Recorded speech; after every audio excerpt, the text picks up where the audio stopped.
Hello students, welcome back to Statistics by Savita.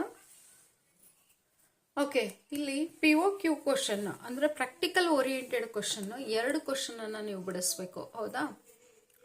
ಈ ವಿಡಿಯೋದಲ್ಲಿ ನಾನು P U C second year practical oriented ಕ್ವಶನನ್ನು ಅಂದರೆ ಎರಡು ಯಾವುದನ್ನು ನೀವು ಬಿಡಿಸ್ತೀರಿ ಅಂತ ಹೇಳಿಬಿಟ್ಟು ಯಾವ್ಯಾವ್ದು ಬರ್ಬೋದಲ್ಲಿ ಅಂತ. ಫಸ್ಟು ಬಂದ್ಬಿಟ್ಟು ನಾರ್ಮಲ್ ಡಿಸ್ಟ್ರಿಬ್ಯೂಷನ್ನು, ಅಂದರೆ ಇಲ್ಲಿ ತೋರಿಸ್ಬಿಡ್ತೀನಿ ಒಂದ್ಸತಿ.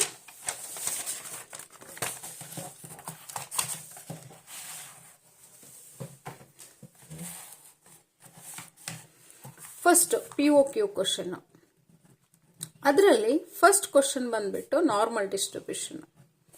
ಸೆಕೆಂಡ್ ಕ್ವಶನ್ ನಿಮ್ಗೆ ಇಲ್ಲಿ ಯೂಸಲಿ ಇವ್ರು ಕೊಟ್ಟಿರೋದು ನೋಡೋಣ. ಫಸ್ಟ್ ಮಾಡೆಲ್ ಕ್ವಶನ್ ಪೇಪರ್ ಇದು, second model question paper. Okay, 40 and 60. Third model question paper. Okay, ಇಲ್ಲಿ ಎರಡು ಕ್ವಶನ್ ಪೇಪರ್ ಅಲ್ಲಿ ಸ್ಮಾಲ್ ಸ್ಯಾಂಪಲ್ ಟೆಸ್ಟ್ ಅಂದ್ರೆ large sample test first, or chi square test ಅಂದ್ರೆ small sample test, or t test. ಒಂದು test ಅಲ್ಲಿ ಒಂದರಲ್ಲಿ ಏನ್ ಕೊಟ್ಟಿದ್ದಾರೆ, chi square test for attribute, independence of attribute problem. ಇನ್ನೊಂದು ಟೆಸ್ಟ್ ಅಲ್ಲಿ ಇನ್ನೊಂದರಲ್ಲಿ before than and after than means that is a paired T test. That is a very important. ಇದ್ರ ಎರಡರಲ್ಲಿ ಒಂದು ಯೂಸಲಿ ಬಂದದ question, most asked question in the previous question paper ಅಲ್ಲಿ ಇದೆರಡಲ್ಲಿ. ಈಗ ಅಥವಾ large sample test second question. Third question ಬಂದ್ಬಿಟ್ಟು ಇಲ್ಲಿ SQC, statistical quality control. Statistical quality control ಅಲ್ಲಿ ಯೂಸಲಿ ಅವ್ರು ಕೇಳಿದ್ದು ಸ್ಟ್ಯಾಂಡರ್ಡ್ಸ್ ನಾಟ್ ಗಿವನ್ ಕೇಳಿರೋದು. Okay, standards not given, NP chart. And ಇಲ್ಲಿ ಕೂಡ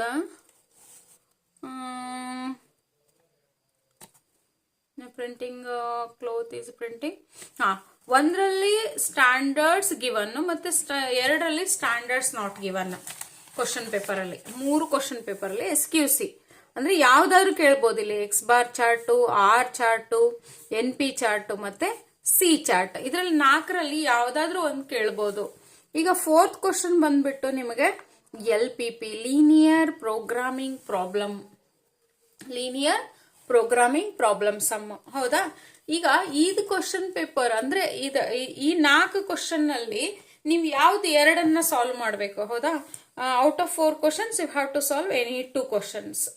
ಇಲ್ಲಿ ಈ ಎರಡು ಕ್ವಶನ್ ಅಲ್ಲಿ ಯಾವ್ದು ಸಾಲ್ವ್ ಮಾಡ್ತೀರಿ ಅಂತಂದ್ರೆ ಇದು ನಿಮಗ್ ಬಿಟ್ಟಿದ್ದು. ಬಟ್ ನಾನಿಲ್ಲಿ ಎರಡು ಕ್ವಶನ್ ಅನ್ನ ನಿಮಗೆ ಸಾಲ್ವ್ ಮಾಡಿ ತೋರಿಸ್ತಾ ಇದ್ದೀನಿ. ಇಲ್ಲಿ ಒಂದು normal distribution, it's a very easy. ಇದು ನಿಮ್ಗೆ ಅಲ್ಲಿ ಏನು ಮತ್ತೆ ಯಾವ ಫಾರ್ಮುಲಾ ಹಾಕ್ಬೇಕಂತಿಲ್ಲ, ಇರೋದೇ ಒಂದು formula.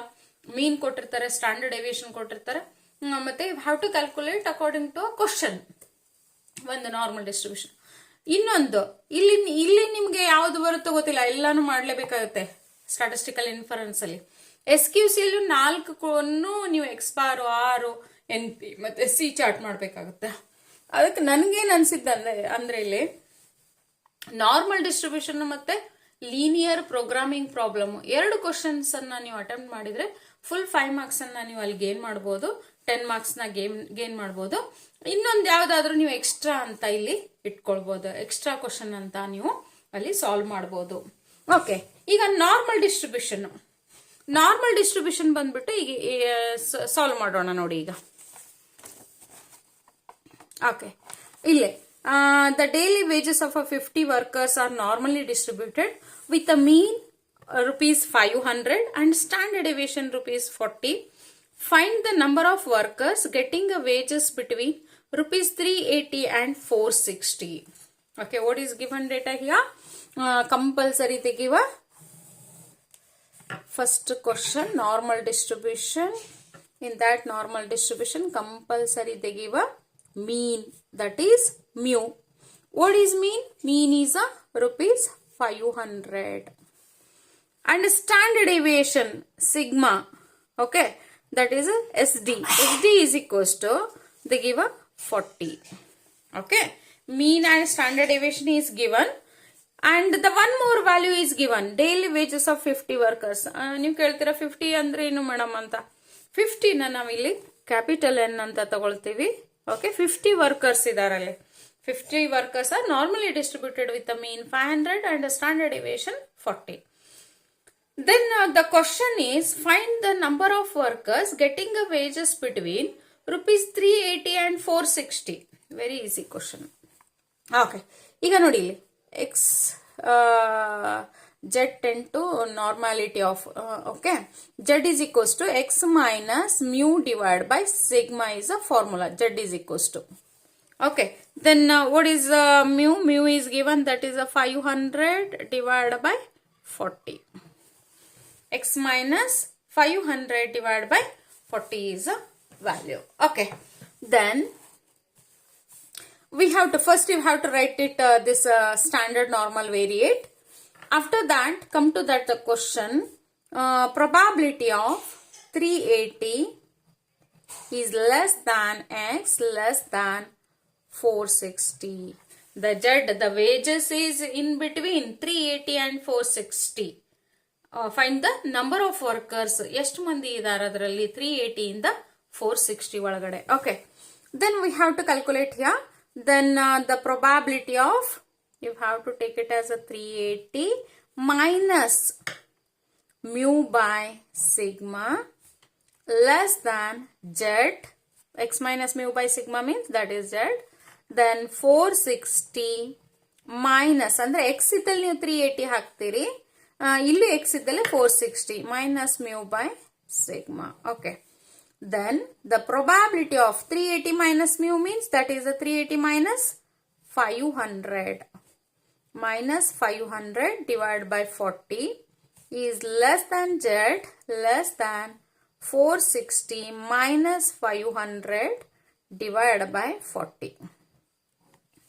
Okay, then we have to calculate a 380 minus 500. Okay, here the minus 3 is less than z less than, here 460 minus 500, that is also a minus, negative. Okay, then this minus, that is a minus 40 divided by 40 means that is a minus 1. Okay, then we are getting a z value is minus 3 to minus 1. Then you have to take a area. How to take a area? The normal bell shaped curve, we have to take it. The center is 0. This side is minus infinity and this one is a plus infinity. Then what is the z value? Z value is in between minus 3 and minus 1. The z is in between both the minus side. Okay, this is minus 1 and this is a minus 3. Then z is where the z value? Z is a the normal area is in between minus 3 and minus 1. Then you have to write a one sentence here. Area from minus 3 to minus 1.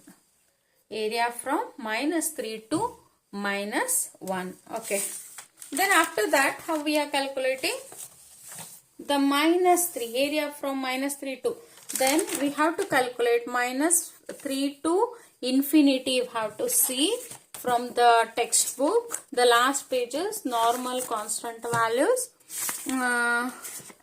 ಇದನ್ನ ನಿಮ್ಗೆ exam ಅಲ್ಲಿ supply ಮಾಡ್ತಾರೆ, ಯಾವ್ದನ್ನ normal values ಅನ್ನ. Okay, ಇಲ್ಲಿ ನೋಡಿ, ಇಲ್ಲಿ minus, ಇದು ನೆಗೆಟಿವ್ ಇರುತ್ತೆ ಒಂದು ಪೇಜ್ ಪಾಸಿಟಿವ್ ಇರುತ್ತೆ. ಇಲ್ಲಿ ಪಾಸಿಟಿವ್. ಈಗ ನಮ್ಗೆ ಏನ್ ಬೇಕಾಗಿರೋದು ಮೈನಸ್ 3. ದೆನ್ ಮೈನಸ್ 3 ಅಂದಾಗ ಯೂಸಲಿ ನಾನು ಅಬ್ಸರ್ವ್ ಮಾಡಿದ್ದು ಏನಂತಂದ್ರೆ ಮೈನಸ್ 0.3 ನೋಡ್ಬಿಡ್ತೀರಾ, ಹಂಗ್ ನೋಡ್ಬೇಡಿ. ಇಲ್ಲಿ minus 3.0, what is a value? 0.9987. 0.9987 minus, then what is a minus 1.0, minus 2.0, this is minus 1.0, 0.84, 0.8413. 0.8413. Then what is the answer? 0.8413 and 0.9987. Okay, we'll calculate here. 0.9987 minus 0.8413. Okay, what is the answer? That is a 0.1574. Okay, 0.1574 is the answer. After getting this, ಇದನ್ನು calculate ಮಾಡ್ತೀರಿ in between ಇದ್ದಾಗ ಏನೇ ಬಂದರೂ ಅಲ್ಲಿ ಆ ವ್ಯಾಲ್ಯೂದಿಂದ infinity, whatever the values is given, this one ಏನದು ಅಂತಂದ್ರೆ ನಾರ್ಮಲ್ ವ್ಯಾಲ್ಯೂಸ್ ಏನು ಕೊಟ್ಟಿದಾರಲ್ಲ, ನಾರ್ಮಲ್ ವ್ಯಾಲ್ಯೂಸು ಯಾವುದೇ ವ್ಯಾಲ್ಯೂದಿಂದ ಇನ್ಫಿನಿಟಿವರೆಗೂ ಕ್ಯಾಲ್ಕುಲೇಟ್ ಮಾಡ್ಲಿಕ್ಕೆ ಕೊಟ್ಟಿದ್ದಾರೆ, ಅಲ್ಲಿ ಕ್ಯಾಲ್ಕುಲೇಟ್ ಮಾಡಿ ಕೊಟ್ಟಿದ್ದಾರೆ, ಅದನ್ನ ನಾವು ಇಲ್ಲಿ ಹಾಕ್ಕೋತೀವಿ. ಓಕೆ, ಇದನ್ನ ಕ್ಯಾಲ್ಕುಲೇಟ್ ಮಾಡಿ ಆದ್ಮೇಲೆ ಇದಕ್ಕೆ ಇಲ್ಲಿ ಏನಾಯ್ತು, ನಿಮಗೆ 5 ಮಾರ್ಕ್ಸ್ ಕ್ವಶನ್ ಅಲ್ಲ, ಇಲ್ಲಿ first 1 mark, 2 marks, 3 marks, 4 marks ಆಯ್ತು. ಇಲ್ಲಿ ಇಂಟು 50 ಕೊಟ್ಟಿದ್ರಲ್ಲ capital N, this answer 0.1574 into 50 ಮಾಡ್ತಿರಲ್ಲೇ, 0.1574 ಇಂಟು 50 ಮಾಡಿದಾಗ 7.87 is the answer. Okay, into the answer 0.1574 into 50 we are calculating capital N, then the answer is 7.87 is the answer. Okay, this is a normal distribution problem. Okay students, everybody just you check it once here. The second question paper is also having a normal distribution. Really, the weights of our students are normally distributed with a mean 60 kg and a standard deviation is a 4 kg. Find the probability that a randomly selected students whose weight is more than 52 kg and less than 64 kg. Okay, ಈಗ ಇಲ್ಲೇನೈತಿ, more than ಮತ್ತು less than 2 question ಕೊಟ್ಟಾರ, ಅಲ್ಲಿ capital N ಕೊಟ್ಬಿಟ್ಟು ಒಂದೇ question ಕೊಟ್ಟಿರೋದು between ಅದ್ದು. Okay, ಈಗ more than 52 kg ಮತ್ತೆ ಲೆಸ್ ದ್ಯಾನ್ 64 kg ಹೆಂಗ್ ಮಾಡೋದು ಅಂತಂದ್ರೆ ಒಂದು ತೋರಿಸ್ಬಿಡ್ತೀನಿ ನೋಡಿ ನಿಮಗಿಲ್ಲಿ, ಇದೊಂದು ಸಣ್ಣ ತೋರಿಸ್ಬಿಡ್ತೀನಿ, ಅಂದ್ರೆ ನಾರ್ಮಲ್ ಡಿಸ್ಟ್ರಿಬ್ಯೂಷನ್ ನಿಮ್ಗೆ ಮುಗಿದ್ಬಿಡುತ್ತಲ್ಲಿ.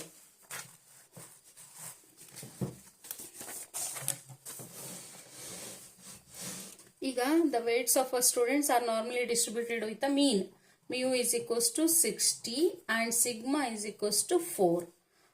Find the probability that are randomly selected students whose weight is. Okay, then Z is equals to x minus mu by sigma, then x minus mu. What is mu? Mu is 60 divided by 4. Okay, then the question you have to take it. The first question, probability of x is more than 52 kg.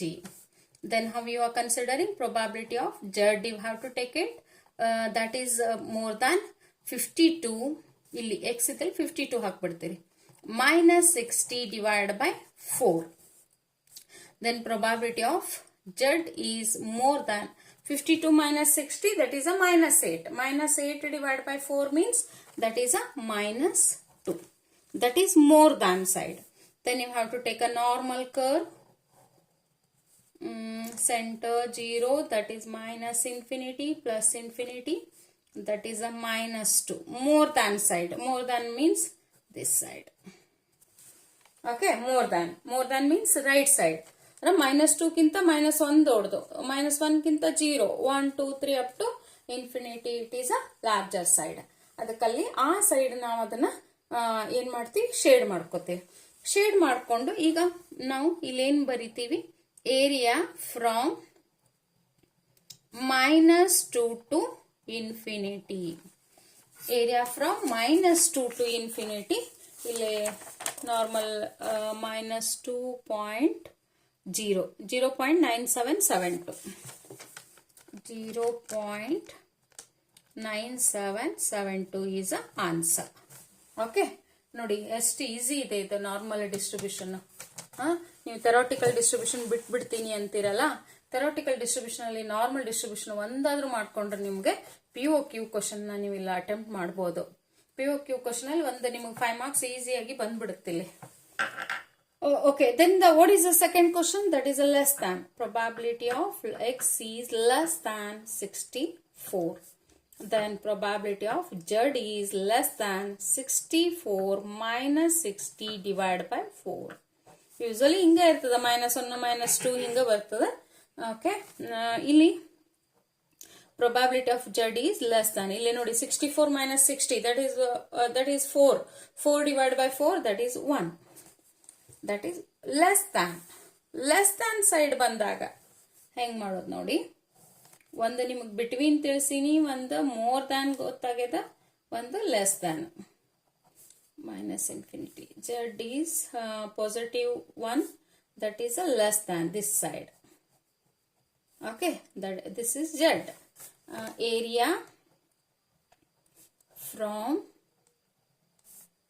1 to -infinity ಅಥವಾ -infinity to 1 ಅರ ತಗೋಬಹುದು. ನೀವು ಯಾವಾಗಲೂ less than ಇದ್ದಾಗ ಏನ್ ಮಾಡ್ತೀರಿ, if have to take it ಅಂದ್ರೆ ಇಲ್ಲಿಂದ ಇಲ್ಲಿಗೆ ಸಿಗುತ್ತೆ ನಮಗೆ.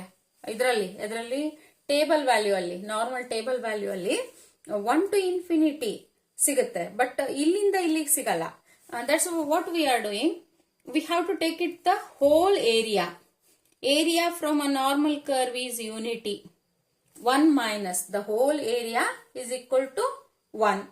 Okay, 1 minus 1 to infinity you have to take it, that is a positive 1.1.0.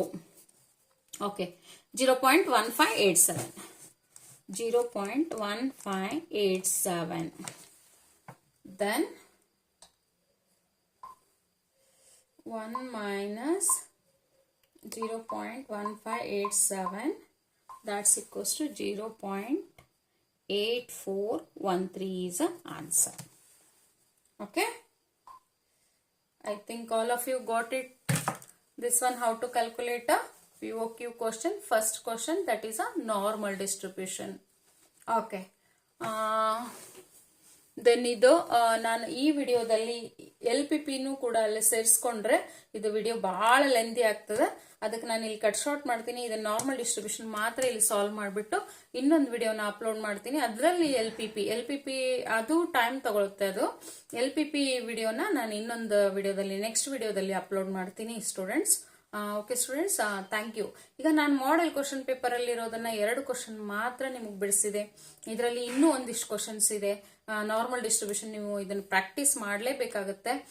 ನೀವು ಇನ್ನೂ ಒಂದು ಸ್ವಲ್ಪ ಎಲ್ಲ type questions out of 80 score ಮಾಡ್ತೇನೆ ಅನ್ನೋರು, ಮತ್ತೆ ಇಲ್ಲಿ ಏನು ಬಂದಿಲ್ಲ ಅಂತಂದ್ರೆ 0ದಿಂದ ಸ್ಟಾರ್ಟ್ ಮಾಡ್ತಿರೋರು ಕೂಡ ನೀವು ಮೆಂಬರ್ಶಿಪ್ ತಗೊಂಡ್ರೆ ನಾನು ಅಲ್ಲಿ ಎಲ್ಲ ಚಾಪ್ಟರ್ನು ಕೂಡ ಅಲ್ಲಿ ಒಂದೊಂದಾಗಿ ಅಪ್ಲೋಡ್ ಮಾಡ್ತಾ ಇದ್ದೀನಿ. ನೀವು ಅಲ್ಲಿ ಸ್ಕೋರ್ ಮಾಡ್ಕೋಬಹುದು. ಮತ್ತೆ ಏನು ಬಂದಿಲ್ಲ ಅಂದ್ರೂ ಕೂಡ ಅಲ್ಲಿ ಪಾಸಿಂಗ್ ಪ್ಯಾಕೇಜು ಇದೆ ನಿಮಗೆ. 75+ ಅನ್ನು ನೀವು ಅಲ್ಲಿ ಮಾಡ್ಕೊಳ್ಬಹುದು ಸ್ಟೂಡೆಂಟ್ಸ್. Okay, thank you.